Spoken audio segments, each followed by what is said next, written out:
Thanks for being here today. I really appreciate all of you making out to a service. Just want to try and connect with you as many as possible. I know we say this every time, but we really do mean it. Thank you for carving out some of your time to simply be together and to come to a service. This is so valuable for us personally, but so valuable for us as a culture and together and all that stuff. So just glad you're here. Also, I want to welcome those of you watching online from wherever you might be. Glad you are tuned in as well. And I just want you to know that we consider you a part of our extended family and are so glad that you connect with what God is doing here via the internet. So in case you are new here or just missed out on last Sunday, I want to catch you up to speed with what we're doing because last week we started a brand new series called Not True. And what we're going to do throughout the month of October is take a look at some of the more popular Christian cliches that are floating around in our culture and really kind of dig beneath the surface, dig behind just the words that we throw around so easily, and really evaluate, are these sayings, are these cliches, are these phrases that we throw around really true or not? Because here's the thing, whether you're a Christian or not, whether you believe in Jesus or not, we've all come in contact with these cliches, these sayings, let go and let God, all you need is faith, those sorts of things. And we can so easily just throw them around and perpetuate them and keep using them and never really stop and evaluate, test, and wonder like, man, is what we're saying really true or not?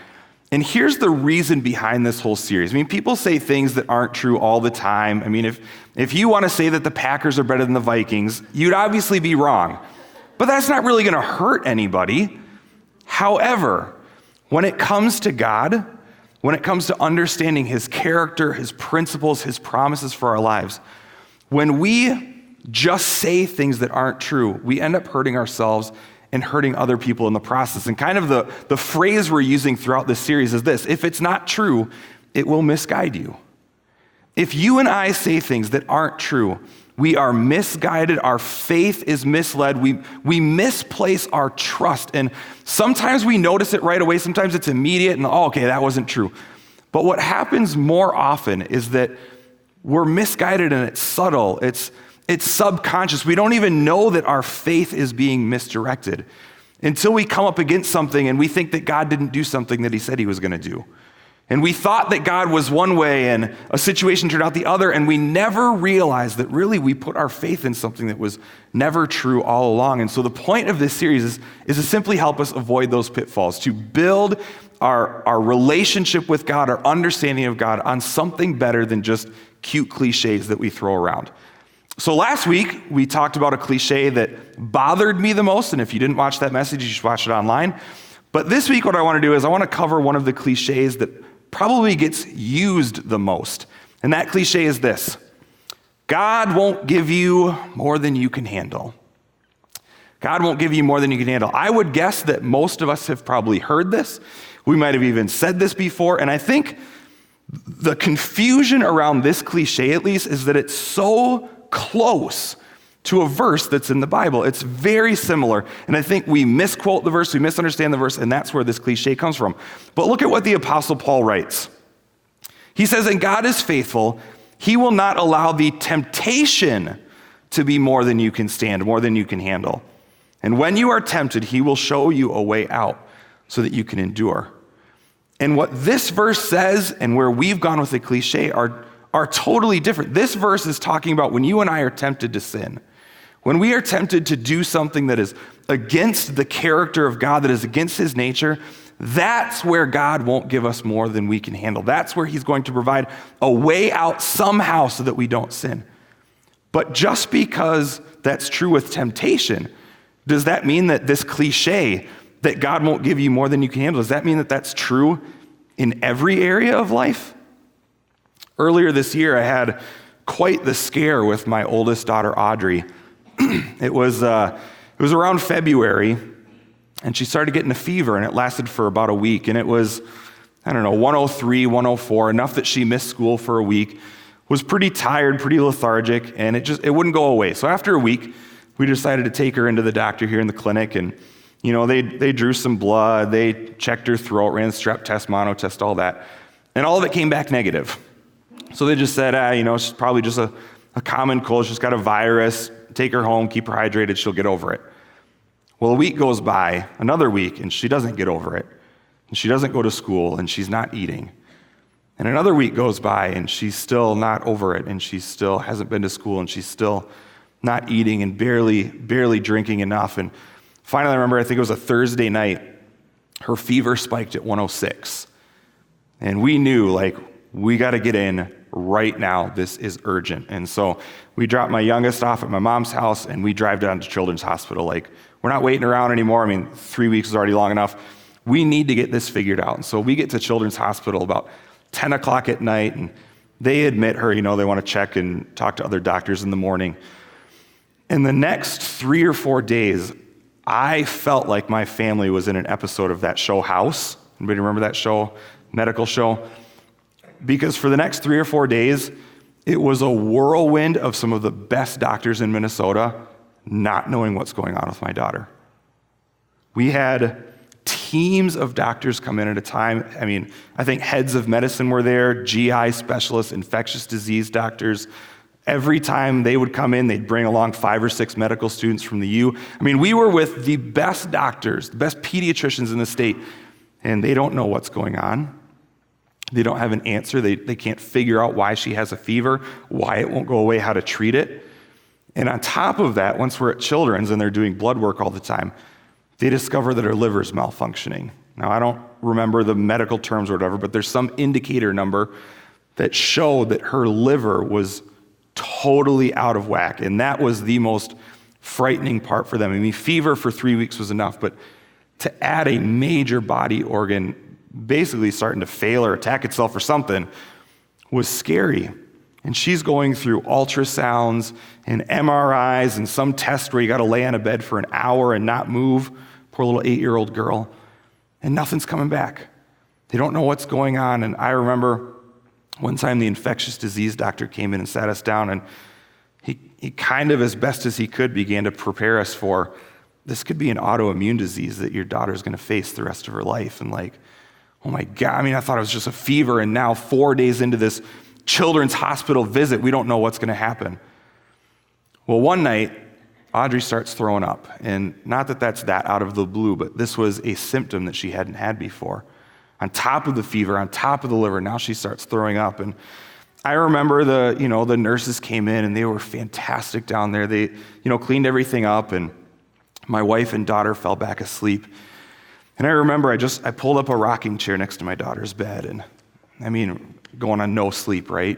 Sleeping on a hospital bed for 4 nights. And I just sat at her and watched her, and something inside me just broke. I just started crying and like, God, what's going on? And I told God how mad I was. I told God how unfair that this was happening to my kid. I told God that I tried to be brave for my wife and my daughter, and I could see when the doctors would come in the fear in both their eyes. But this night, it's 3 a.m, and I'm the only one awake, and me and God are just having it out, and I'm crying, and I'm telling God, basically, I can't handle this anymore. I can't handle this. This is too much. I'm scared. I'm worried. I don't know what's going to happen. God, we need some answers. God, will you please move? I can't bear this anymore. And it was dark. It was rough. I felt so overwhelmed in that moment that night. Now, fast forward a couple months. She's fine. Nothing's bad. She had follow-up appointments. What ended up happening was she had this kind of weird strain of a virus that basically caused a form of mono in her body, and her body reacted a weird way. But all in all, she's fine. Don't worry about it.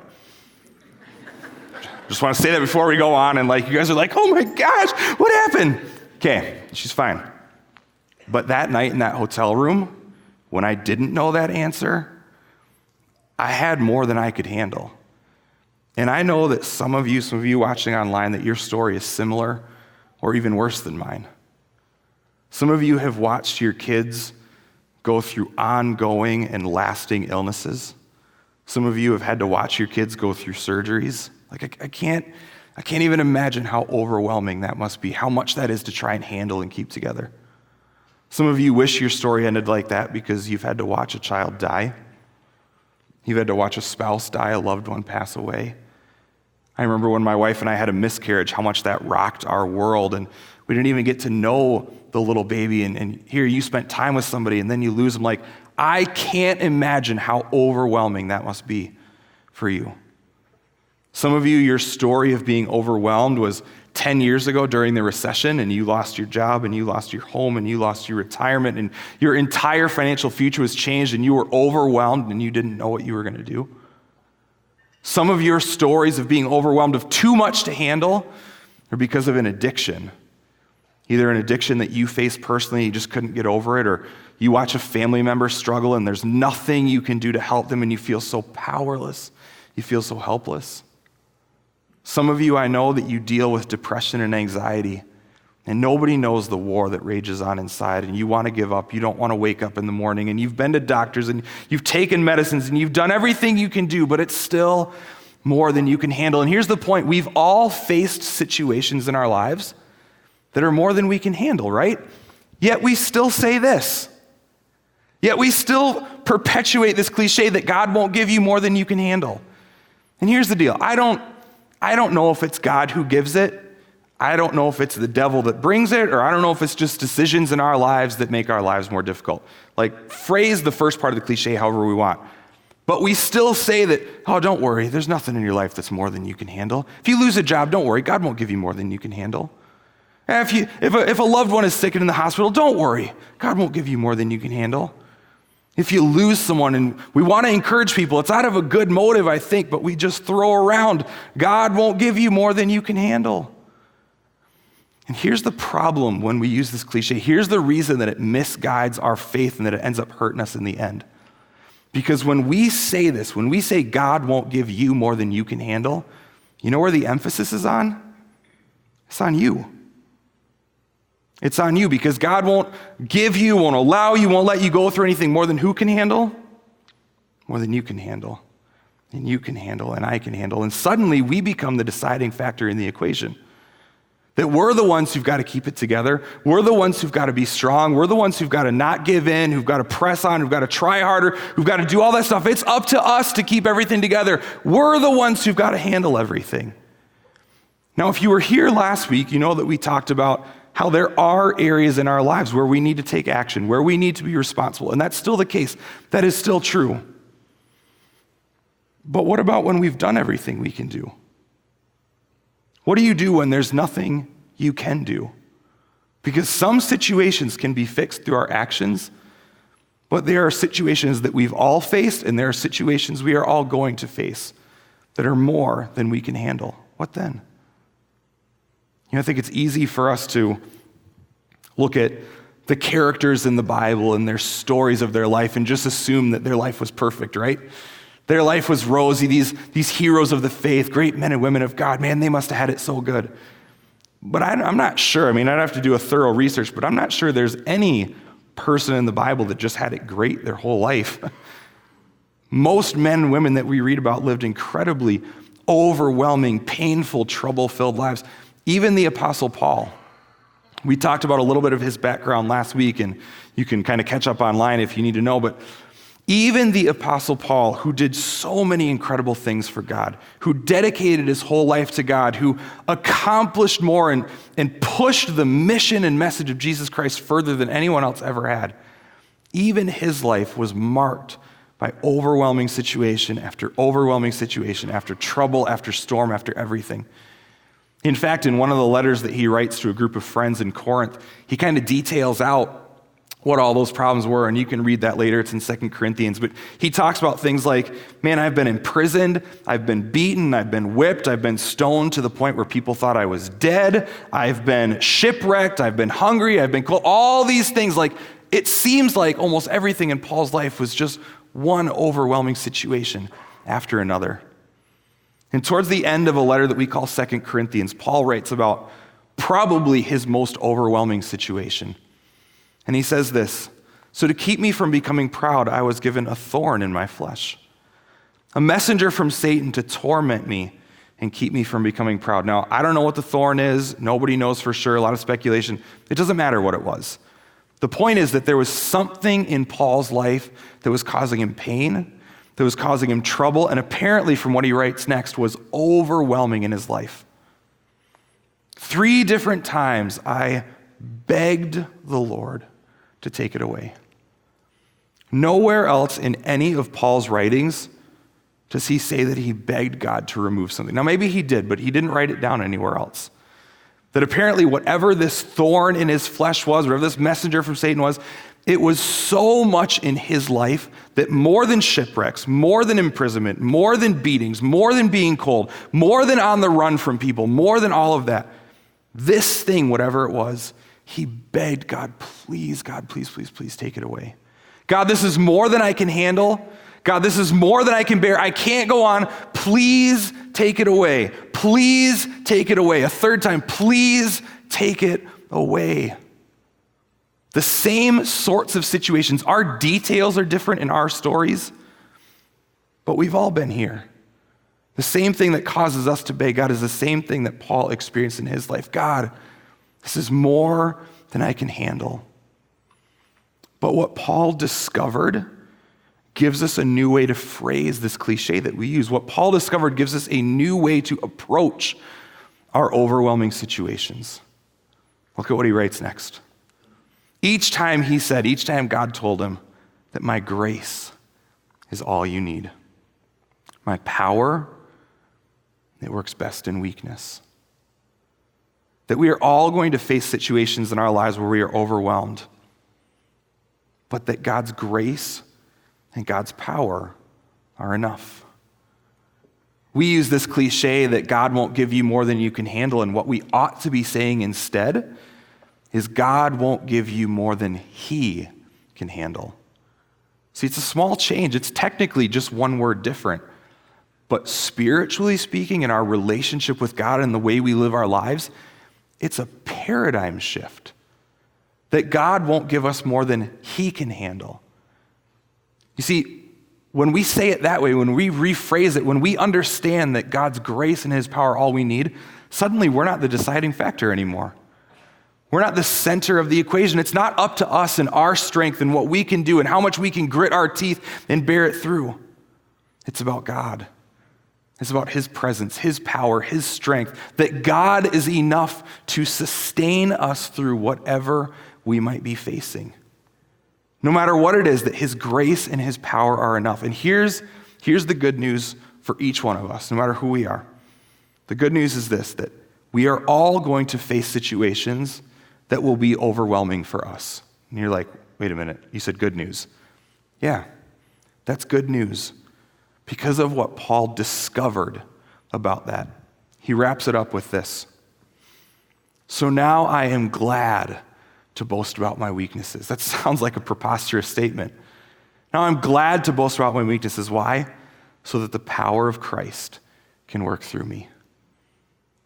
According to Paul, when you and I have done everything we can do, when we run out of our own power and our own strength and our own ability and what we can handle, when we've done everything we can do, that gives God an opportunity to do what only He can do.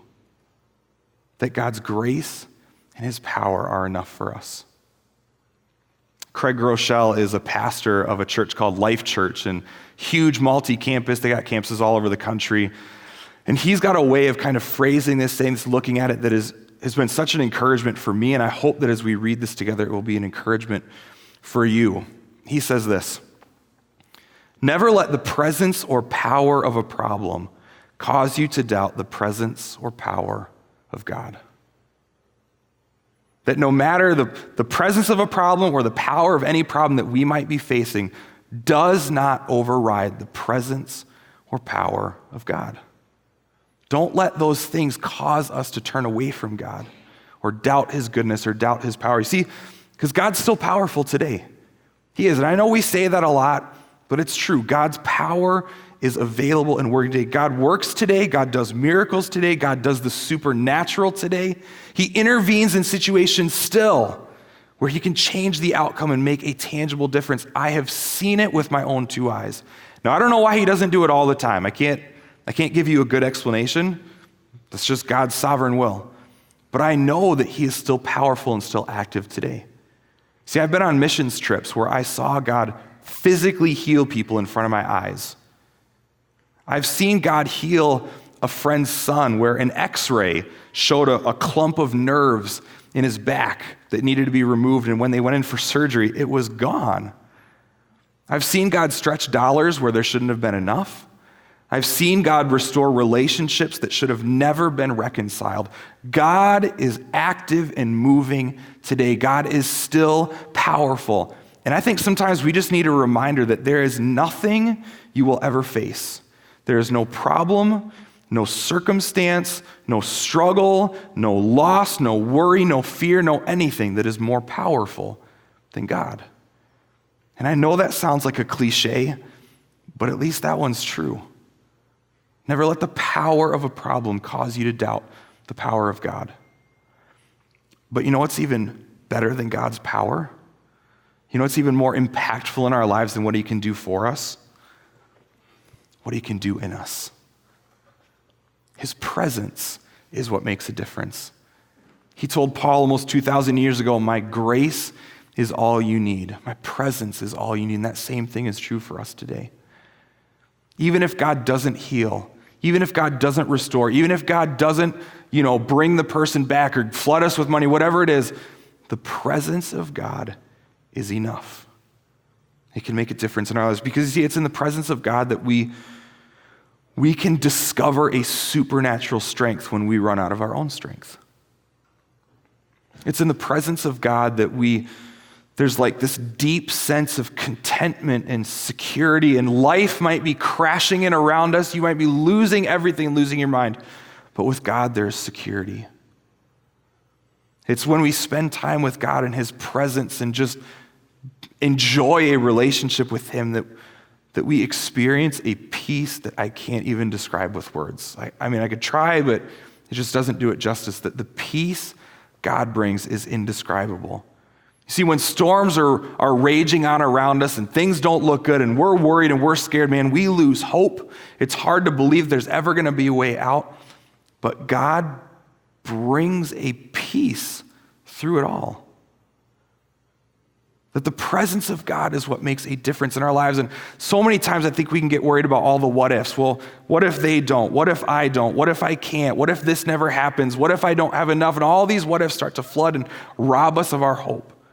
But I'm telling you, it is in the presence of God that we can be okay. That we can be okay, better than okay. I remember in the hospital room that night, sitting next to my daughter, Audrey. It was in God's presence that things started to shift inside me. After I cursed at God and told him how mad I was and how scared, all that stuff, when I didn't have any other words I could say and I just sat there with him, that's where God's presence started to make a difference. You see, I told God about how scared I was, but I sensed that he wasn't scared. He wasn't all frazzled, like, oh my gosh, what's going to happen? I told God about how worried I was, like, what's her future going to look like if she has this disease she's got to live with? What's it going to be?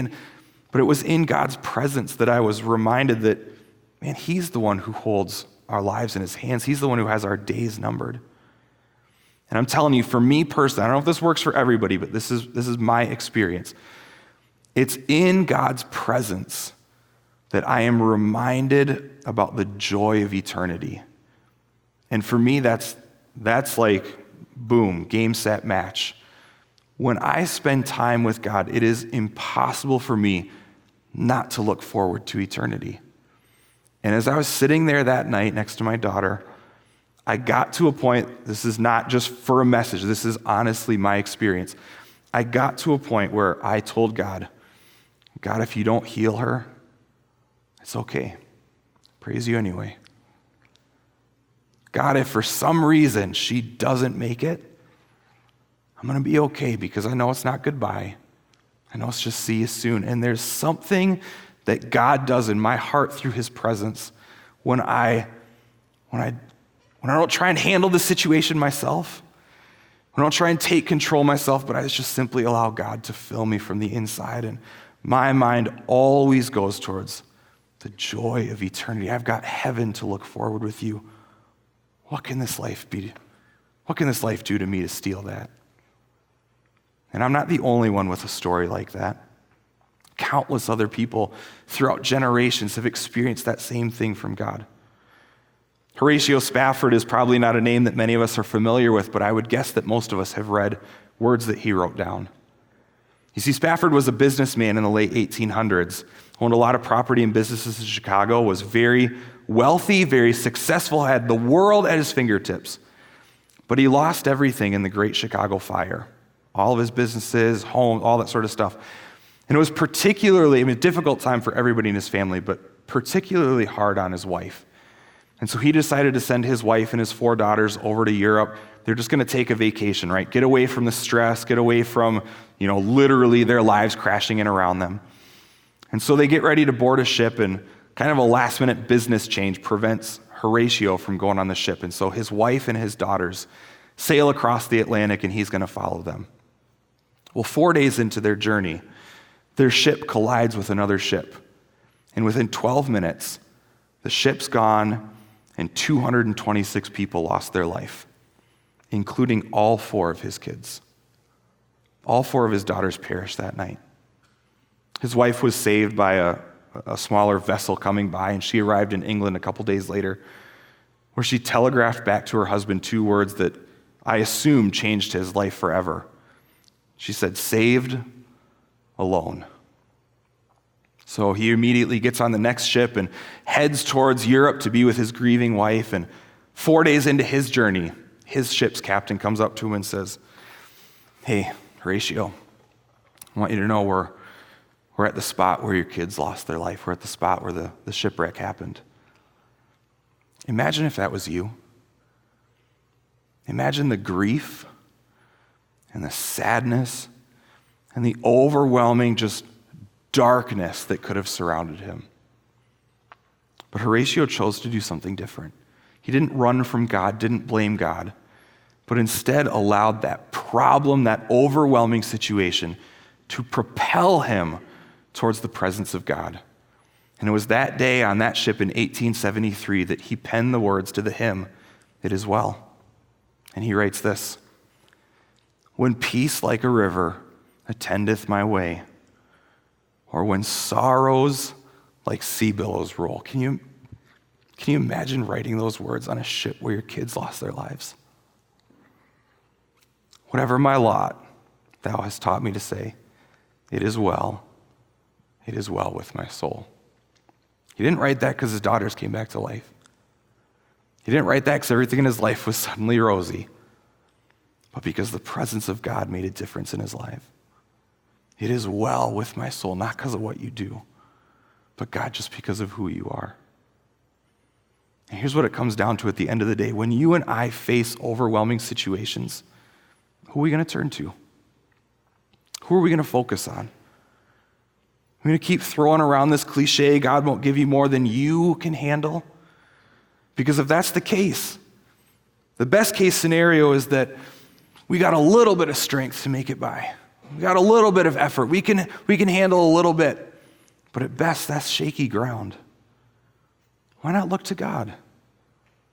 Why not trust God? Why not put our hope and our faith in the situations that we can't handle? Let's not struggle ourselves, but instead let's turn to God, just like Spafford did.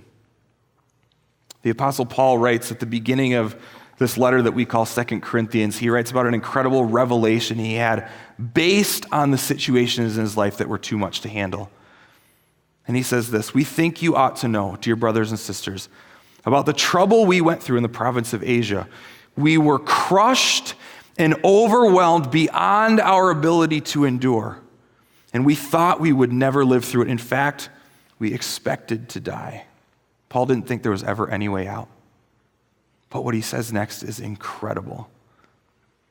"But as a result, because of that overwhelming situation, we stopped relying on ourselves and learned to rely only on God, who raises the dead." What Paul learned in his life is that experiencing God's presence, having a relationship with God, made all the difference. And he learned he's a better place to put our trust.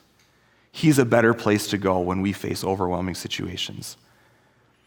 And what I want to do today, we're not done, but what I want to do is simply give you an opportunity to discover that for yourself. I want to give you an opportunity to just reflect on your own relationship with God. As you can see, I've asked the band to come up. And what they're going to do is they're going to play a song. I don't want you to stand. I don't want you to sing. I just want you to sit and read the words, listen. If you're going through a situation right now that is overwhelming, whatever it might be, I hope that the words of this song will be an encouragement for you. That as you read them, as they lead us in this song, you will sense the presence of God in your life, and that you will experience some of that peace and some of that security and some of that hope that he provides. But if you're here today and your life is generally pretty good, things are going pretty well, praise God. But I would hope that this is an opportunity for us to kind of build our trust muscles, if you will. I mean, athletes, they train all season long, preseason. Why? So that when it's game time, there's something they can fall back on. And the same thing is true for you and I. We have an opportunity right now, if you're not in an overwhelming situation, to build and strengthen and grow our trust in God.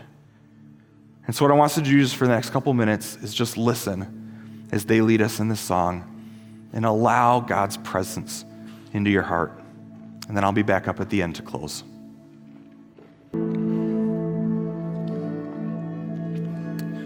Never let the presence or power of a problem cause you to doubt the presence or power of God. We have these business card size little reminders for you available as you leave today. And my hope and my prayer is that each one of us would simply grow in our relationship with God. That we would learn to trust him more than we did before. To not put our hope in what we can handle, what we can do, how strong we can be, but to simply learn more and more every day to trust God. Let me close in prayer for us. Heavenly Father, I thank you so much that you want to be involved in our lives. You don't just create us and then leave us be. You don't just save us and then let us do our own thing and suffer through life on our own, but God, you care about us. You care about us more than we can even fathom. And Father, I thank you. Thank you so much that we don't have to face life all on our own.